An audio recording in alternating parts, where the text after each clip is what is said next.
బంగాళాఖాతంలో కొనసాగుతున్నటువంటి ఉపరితల ఆవర్తనం ప్రభావంతో ఎల్లుండి నాటికి అనగా 22 తారీఖు నాటికల్లా ఆగ్నేయ బంగాళాఖాతంలో అల్పపీడనం ఏర్పడేందుకు అవకాశం అయితే ఉందని వాతావరణ శాఖ నిపుణులు హెచ్చరికలు జారీ చేస్తూ ఉన్నారు. సో ఇది పశ్చిమ వాయువ్య దిశగా కదులుతూ సోమవారం నాటికి దక్షిణ బంగాళాఖాతంలోని మధ్య ప్రాంతాల్లో వాయుగుండంగా బలపడేందుకు అవకాశం అయితే ఉందని వెల్లడించడం జరిగిందనమాట. ఓకేనా.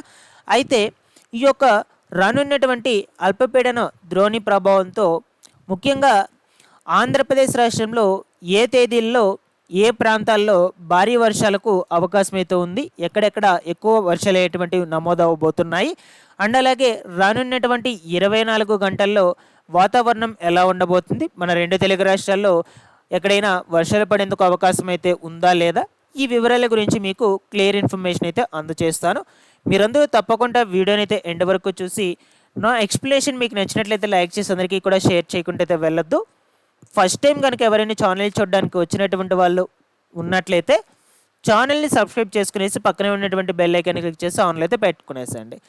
లేట్ చేయకుండా టాపిక్లో కనుక వచ్చేసినట్లయితే, సో మనకు ఈ యొక్క బంగాళాఖాతంలో ప్రస్తుతానికి ఈ నైరుతి బంగాళాఖాతం సమీపంలో ఉపరితల ఆవర్తనం అయితే కొనసాగుతూ ఉందన్నమాట. ఇది వచ్చేసి ఈ నెల 22వ తారీఖున అనగా ఎల్లుండి నాటికి అల్పపీడనంగా ఏర్పడేందుకు అవకాశం అయితే ఉందని కూడా చెప్తూ ఉన్నారనమాట. సో ప్రస్తుతానికి మీరు ఈ శాటిలైట్ ఇమేజ్లో కనుక అబ్జర్వ్ చేసినట్లయితే ఎక్కడ కేంద్రీకృతమైందంటే ఈ యొక్క నైరుతి బంగాళాఖాతంలో ఇక్కడైతే ప్రస్తుతానికి కేంద్రీకృతమైతే అయిందనమాట.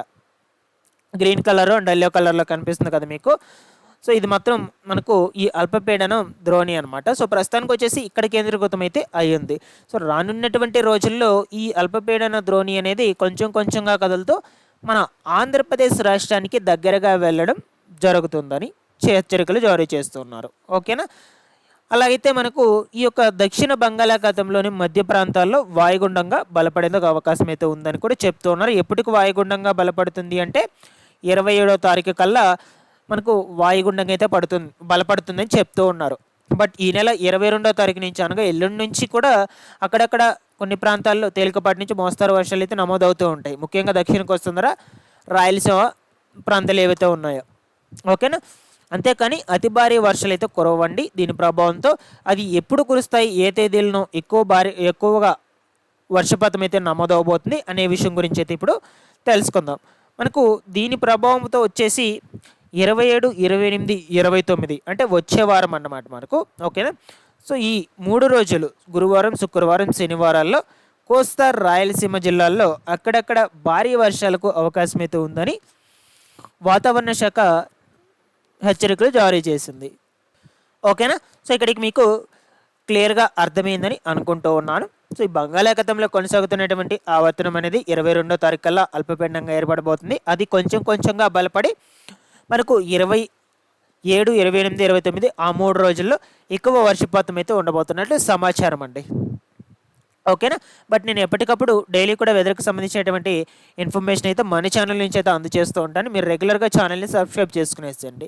అలాగే రానున్నటువంటి 24 గంటల్లో వాతావరణం ఎలా ఉండబోతుంది, ఎక్కడైనా వర్షాలు పడేందుకు ఛాన్సెస్ ఉన్నాయా లేదా ఆ వివరాల గురించి కనుక ఇక్కడ ఈ శాటిలైట్ ఇమేజ్లో కనుక అబ్జర్వ్ చేసినట్లయితే మనకు రేపు ఉదయం నుంచి సాయంత్రం వరకు కూడా అనగా 21వ తారీఖున, ఓకేనా, 21వ తారీఖున వచ్చేసి ఈ నెల్లూరు, తిరుపతి, కావలి, కడప, ఒంగోలు, చీరాల, బాపట్ల ఈ ప్రాంతాల్లో అక్కడక్కడ తేలికపాటి నుంచి కొంచెం మెండుగా వర్షపాతం అయితే నమోదయ్యేందుకు అవకాశం అయితే ఉండొచ్చు అనమాట. సో మీరు ఇక్కడ చూస్తూ ఉన్నారు.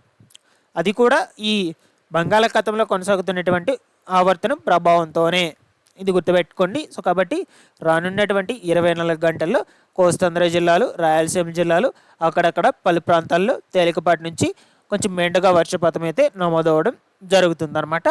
తెలంగాణ రాష్ట్రంలో ఎక్కడ ఏ జిల్లాలో కూడా అంత ఎఫెక్టివ్తో కూడుకున్నటువంటి అసలు వర్షాలే కనిపించడం లేదనమాట, వర్షాలు పడేందుకు. ఓకేనా.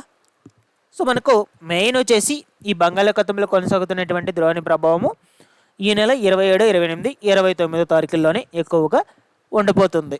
ఓకేనా. సో నేను ఎప్పటికప్పుడు ఇన్ఫార్మ్ అయితే చేస్తూ ఉంటానండి ఈ తుఫాన్లకు సంబంధించినటువంటి అప్డేట్స్ మొత్తం కూడా. మీరు ఛానల్ని సబ్స్క్రైబ్ చేసుకునేసి రెగ్యులర్గా పెట్టేటువంటి వీడియోస్ని ఫాలో అప్ చేస్తున్నాను guys. Thanks for watching this one.